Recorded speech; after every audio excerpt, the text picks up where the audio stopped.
আমার চ্যানেলে তোমাদের সকলকে স্বাগত। আজ আমরা ক্লাস 6-এর রায়ান মার্টিন প্রশ্নবিচিত্রা থেকে ইতিহাসের দ্বিতীয় পর্যায়ক্রমিক মূল্যায়নের 7 নম্বর স্কুল সলভ করব।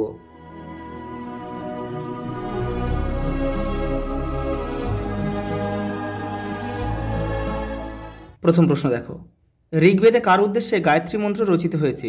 সবিত্রী। তোমাদের টেক্সটের 57 নম্বর পেজে উত্তরটা রয়েছে। কিন্তু মেগালিথ হলো পাথরের সমাধি। কোন বৌদ্ধ সম্মেলনে হীনযান ও মহাযানের মধ্যে বিভাজন হয়? চতুর্থ। পরেরটা দেখো, কাদের মধ্যে 10 রাজার যুদ্ধ হয়েছিল? এই দেখো 10 রাজার যুদ্ধ। ভরত গোষ্ঠীর রাজা ছিলেন সুদাস, তার সঙ্গে অন্যান্য 10টি গোষ্ঠীর রাজাদের যুদ্ধ হয়েছিল। পরের প্রশ্ন দেখো, রত্নিন কারা? এই যে দেখো, শাসনের কাজে সাহায্য করতেন যারা, তাদের রত্নিন বলা হতো। পরের প্রশ্ন দেখো, বৈদিক শিক্ষার প্রধান দুটি বিষয় কি কি? ছন্দ আর হচ্ছে ব্যাকরণ। পরেরটা দেখো, আজীবক গোষ্ঠীর প্রতিষ্ঠাতা কে ছিল?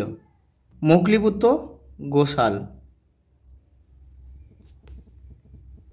দেখো স্তম্ভ রয়েছে। প্রথম বৌদ্ধ সঙ্গীতই হবে রাজগৃহ, এখানে 1 লিখতে হবে। মল্ল পাবা নগরী। চিত্রিত ধূসর মৃৎপাত্র ভগবানপুরা হরিয়ানার। আর জাতকের গল্প পাওয়া যায়, জাতকের গল্পেতে রয়েছে বুদ্ধের জন্ম পূর্ববর্তী গল্প। পরেরটা দেখো, সত্য বা মিথ্যা লেখো। আর্য একটি জাতিবাচক শব্দ, এটা মিথ্যা, এটা হবে জাতিবাচক শব্দ নয়। পরেরটা দেখো, গৌতম বুদ্ধের পূর্ব নাম ছিল সিদ্ধার্থ, এটা সত্য। পরেরটা দেখো, 5-এর দাগের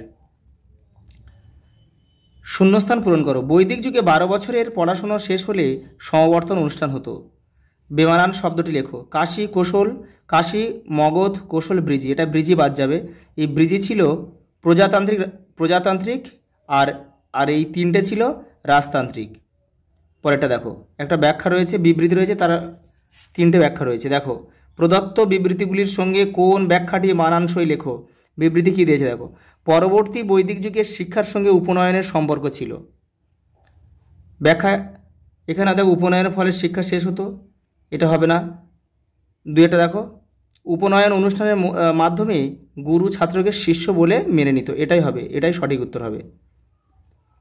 পরের প্রশ্ন দেখো, 6-এর দাগের 2-3টি বাক্যে নিচের প্রশ্নগুলির উত্তর লেখো। চতুরাশ্রম বলতে কি বোঝো? এই যে চতুরাশ্রম টুকরো কথা এখান থেকে লিখবে। পরের প্রশ্ন দেখো, বজ্জীদের উন্নতির জন্য গৌতম বুদ্ধ কি কি উপদেশ দেন? দেখে নাও। এই যে এখান থেকে এই যে উপদেশগুলো রয়েছে 7টা, এখান থেকে তোমরা করে নেবে। পরের প্রশ্ন দেখো, পঞ্চমহাব্রত কি? এই যে এখান থেকে এই পর্যন্ত, পেজ 70। পরের প্রশ্ন দেখো, ধর্মচক্র প্রবর্তন বলতে কি বোঝো? দেখো 71 নম্বর পেজে উত্তরটা রয়েছে। এই যে এখান থেকে লিখতে হবে এই পর্যন্ত, এই ধর্মচক্র প্রবর্তন বলা হয়েছে। পরের প্রশ্ন দেখো, একলব্যের গল্প থেকে তুমি কি নৈতিক শিক্ষা পাও?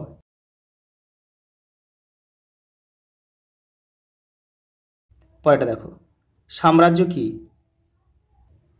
এই যে এখান থেকে এই পর্যন্ত লিখবে।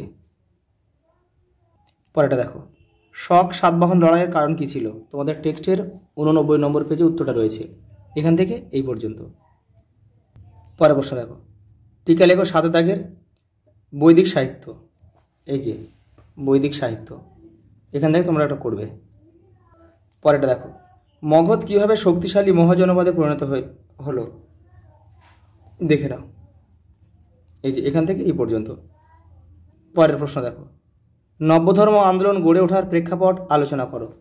এই যে এখান থেকে এই পর্যন্ত, তোমাদের টেক্সটের 69 নম্বর পেজ। পরের প্রশ্ন দেখো, টিকা লেখো বৌদ্ধ ধর্ম, 71 নম্বর পেজ দেখো।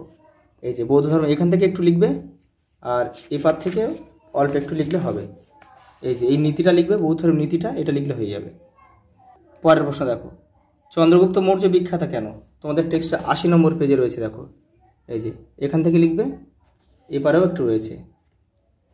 পরের প্রশ্ন দেখো, 8-এর দাগের বৈদিক সভ্যতার অর্থনীতি ও সমাজ ব্যবস্থা সম্বন্ধে লেখো। এই যে তোমাদের টেক্সটের 53 নম্বর পেজে উত্তরটা রয়েছে। এই যে এপারেও রয়েছে, ওপারেও রয়েছে, তোমরা ওটা পড়ে ছোটো করে লেখার চেষ্টা করবে। পরেরটা দেখো, বৈদিক শিক্ষা ব্যবস্থা সম্পর্কে সংক্ষিপ্ত আলোচনা করো। এই যে এই প্যারাটাও করতে হবে, এই প্যারাটাও করতে হবে। লাস্ট প্রশ্ন দেখো, সমুদ্রগুপ্তের কৃতিত্ব আলোচনা করো।